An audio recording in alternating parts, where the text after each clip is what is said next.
Hi everybody from John's Model Works.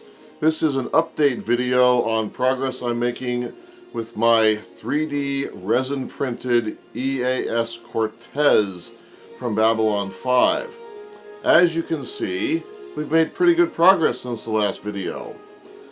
This progress is to show that all the main pieces of the ship are now pinned together with little brass pins, and as you can see, it looks pretty good right now.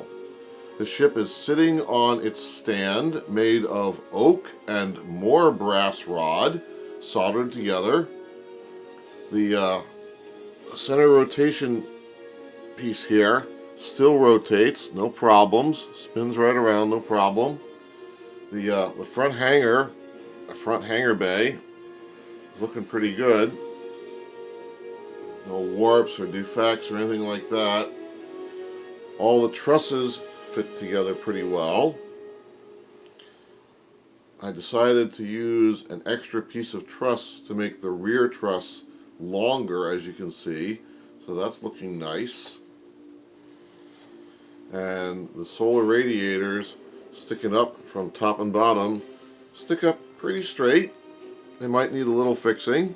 Other than that, they're fine.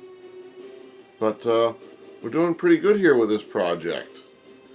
The next part of the project is to do all the curved shields that go around the hangar bay.